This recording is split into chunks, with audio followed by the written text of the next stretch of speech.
What is happening in the world of entertainment and beyond? From hip-hop royalty to sports rising stars, the news cycle is absolutely wild right now, and you are not going to want to miss a single second of these massive updates. We're diving deep into the hottest stories that have everyone talking, so buckle up, because Drizzy Dispatch is bringing you the unfiltered truth and the inside scoop you crave. Get ready for revelations that will shake things up and make you rethink everything you thought you knew. This is your exclusive access to the moments that matter, the stories that dominate headlines, and the insights that cut through the noise. We've got it all, and it's all happening right now. Stick around because this is too big to miss, and you're getting it first, right here, right now. Don't touch that dial, because we're about to drop some serious knowledge bombs. First up, we're talking about hip-hop's most iconic jewelry and a major question being raised by an unexpected voice. When a legendary piece of music history changes hands, especially one tied to a figure as monumental as Tupac, the ripple effects are massive. Now, Mopreme Shakur, Tupac's own stepbrother, is stepping into the spotlight to question a very high-profile purchase. What are his concerns, and what does this mean for the legacy of one of rap's greatest icons? We're breaking down the controversy and getting into the details of why this matters. Then, we're shifting gears to a surprising collaboration that's got the music world buzzing. How does a country music superstar find himself in a Drake music video? We've got the wild story straight from the manager who made it happen.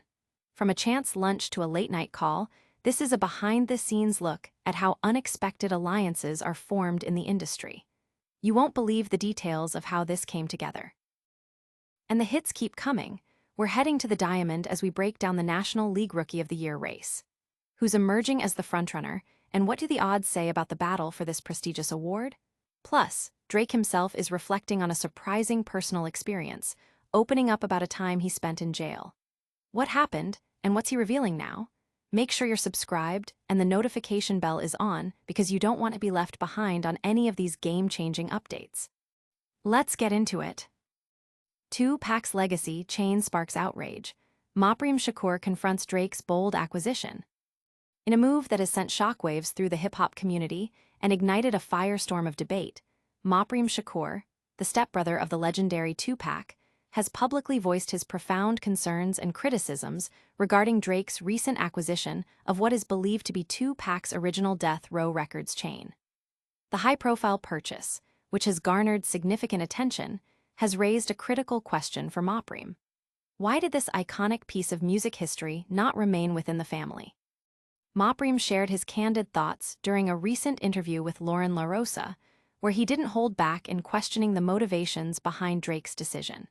He expressed his belief that Drake, despite his immense success, may not always be making the most thoughtful choices, referencing Drake's earlier comments about London rappers being superior to their American counterparts. "My man need to think more about his moves," Mopreme stated emphatically, drawing a direct line between Drake's recent praise for UK artists and his pursuit of Tupac's prized possessions. "Because I just saw an interview with him in London, talking about London got the best rappers. London rappers are better than American rappers. So why are you so seeking after the king of rap's jewels, literal jewels? If England has the best rappers, why are you doing this? So I don't know." This juxtaposition of statements highlights Mopreme's bewilderment and disappointment. While Mopreme insisted he wasn't aiming to create drama, his disappointment was palpable. His core sentiment revolved around the idea that family should be the custodians of such deeply personal and significant artifacts. "I think the family should have all of Pac's things, personally," he shared, emphasizing his personal feelings on the matter while acknowledging the complexities of such situations. "But things don't always work out that way. But my personal opinion, that's what I feel." This sentiment underscores a desire for familial preservation of legacy. Drake himself made headlines across the industry last month when he revealed the purchase of the dazzling diamond-studded Death Row pendant, a piece emblazoned with the iconic label's logo and a direct nod to Tupac's seminal 1996 album, All Eyes on Me. The acquisition was made through Alexander Bitter, a specialized memorabilia dealer known for sourcing rare hip-hop artifacts. The estimated value of this piece of history is staggering, with experts placing it anywhere between $500,000 and $1 million, though the exact transaction figure remains undisclosed. This isn't Drake's first foray into acquiring significant hip-hop memorabilia. In 2023, he famously purchased Tupac's custom gold crown ring for over $1 million at auction, further cementing his status as a collector of legendary items. However, the authenticity of the chain has been met with skepticism from an even more authoritative source. Suge Knight, the former CEO of Death Row Records. Knight publicly cast doubt on the chain's provenance, asserting that it is not Tupac's chain and not a Death Row chain. He even went as far as to advise Drake, "You need to go beat his ass," in reference to the seller, adding another layer of controversy and uncertainty to the already heated discussion surrounding the chain's ownership and authenticity. But does Drake's pursuit of hip-hop history end here, or is this just the beginning of a deeper dive into the past? Next, we're uncovering a story of unlikely connections as a country music titan unexpectedly lands in Drake's latest visual project. Country crooner crashes hip-hop hit, Morgan Wallen's shocking cameo in Drake's music video. In a revelation that has the music world doing a double take, Morgan Wallen's manager, Troy "Tracker" Johnson, has shared the extraordinary tale of how the chart-topping country star ended up making a surprise appearance in Drake's 2023 music video, For You Broke My Heart. What began as a serendipitous lunch meeting involving industry heavyweights quickly escalated into a clandestine late-night operation that whisked Wallen away to Toronto for an undisclosed project, showcasing the sometimes bizarre logistics of modern music collaborations. The journey to this unexpected cameo started with a casual lunch attended by Seth England, the CEO of Big Loud, alongside music legends Jimmy Iovine and Dr. Dre. It was during this powwow of industry titans that the seed for Wallen's involvement was seemingly planted. Following this influential gathering, Johnson received an urgent, late-night call from Drake's team. The directive was clear. They needed Wallen in Toronto immediately for a music video shoot, but the details were shrouded in secrecy. "Fly Wallen to Toronto," was the cryptic instruction, leaving Johnson and Wallen's team in a state of bewildered anticipation, with little more than the shoot's location provided. Despite the initial uncertainty and the veil of secrecy surrounding the project, Wallen and his team heeded the call. Upon arrival, they were met with a production that felt more like a Hollywood movie set than a typical music video shoot. It was on this elaborate set that the country superstar finally met the Sixth God himself, Drake. The two artists, from seemingly different musical universes, hit it off immediately, engaging in multiple takes of their scenes, hinting at a chemistry that transcended genre boundaries. This surprise collaboration not only stunned the country music fanbase, who were accustomed to Wallen's distinct sound and aesthetic, but it also served as a powerful testament to Wallen's rapidly expanding global influence and appeal. The day concluded on a high note, quite literally, with both artists exchanging contact information and playfully teasing the possibility of future joint ventures. The surreal experience was capped off with a late-night feast, where they were joined by fellow artists ERNESD and Charlie Handsome. The group reflected on the extraordinary turn of events, sharing stories and marveling at the unexpected convergence of their careers. This anecdote highlights the unpredictable nature of the music industry and how chance encounters can lead to some of the most talked-about collaborations, blurring the lines between genres and solidifying artists' positions on the global stage. But as these musical worlds collide, what other unexpected shifts are happening in the competitive landscape of sports?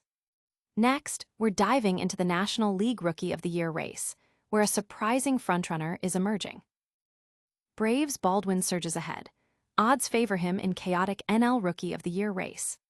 The National League Rookie of the Year race this season has been nothing short of a roller coaster, marked by a constantly shifting landscape of frontrunners. What began with Roki Sasaki as the presumed favorite took a dramatic turn with his season-ending injury, opening the door for a cast of talented contenders. Names like Isaac Collins, Jacob Misairoski, Agustin Ramirez, and Cade Horton have all jockeyed for position, each having their moment in the spotlight. Yet, through this turbulence, Atlanta Braves catcher Drake Baldwin has remained a consistent presence among the top contenders, steadily building his case for the prestigious award.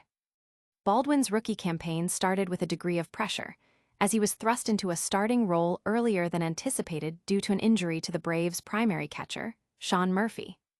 Despite this early challenge, Baldwin has not only met expectations, but has exceeded them, establishing himself as one of Atlanta's most reliable hitters. His ability to perform in crucial late-game situations has become a hallmark of his play, earning him the trust of his teammates and coaching staff. Furthermore, his rapport with the Braves' pitching staff is evident, with pitchers reportedly enjoying throwing to him. Regardless of the eventual outcome of the Rookie of the Year voting, it's clear that Baldwin is poised to be a cornerstone player for the Braves at the catcher position for many years to come. However, Baldwin's recent surge in performance has seemingly given him a crucial edge in the race, positioning him as the current favorite. The odds have been in constant flux, reflecting the dynamic nature of the competition. Yet, following a period where some of his key rivals have seen their performance dip, Baldwin has capitalized. His impressive ops of .979 over his last 11 games has begun to solidify a growing consensus around his candidacy for the National League Rookie of the Year award. This consistent offensive output in critical stretches is exactly what voters often look for. Examining the odds from prominent sportsbooks like ESPN and Fox Sports further solidifies Baldwin's favored status. ESPN currently lists him as a -105 favorite, with Cade Horton at +125. Fox Sports presents a similar picture, with Baldwin slightly ahead at -110 compared to Horton's +160. These figures indicate a narrow but distinct advantage for Baldwin in the eyes of oddsmakers. A significant factor in Baldwin's favor is his primary role as a hitter in this race. While Horton has also demonstrated considerable talent, pitchers historically face an uphill battle in winning the Rookie of the Year award. If Horton continues to pitch exceptionally well and the Chicago Cubs make a strong push for the playoffs, he certainly remains a viable contender. However, if Baldwin maintains his current hitting performance and the statistical separation widens, the Braves are likely to celebrate yet another Rookie of the Year award recipient. But as the baseball world focuses on emerging talent, what personal reflections are coming from another prominent figure named Drake?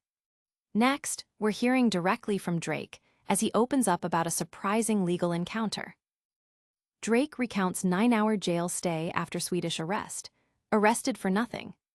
In a candid and revealing moment during his recent appearance on Bobby Althoff's YouTube series, Not This Again, global music superstar Drake offered a rare glimpse into a personal ordeal, recounting his experience of being arrested and spending 9 hours in jail in Sweden. The interview, which aimed to rectify the perceived awkwardness of their previous encounter, saw the two sitting down for an extended conversation, during which the topic of his Swedish detention arose, prompting Drake to reflect on the incident that occurred in September 2022. Drake described the arrest as being for nothing, detailing the circumstances that led to his brief incarceration. He explained that he had hosted a private party where the girlfriend of a police officer was in attendance. A confrontation ensued, resulting in Drake's detention by Swedish authorities. Despite the initial denial of the incident by his team, Drake eventually confirmed the events himself, even posting footage of his arrest in 2023. He elaborated on the aggressive nature of his detainment, stating, "But they arrested me way too aggressive, and they arrested me for nothing." The rapper is scheduled to perform in Sweden as part of his upcoming Euro tour with Partynextdo, and he humorously commented on the situation, joking that he expected the officer's girlfriend to attend his future show.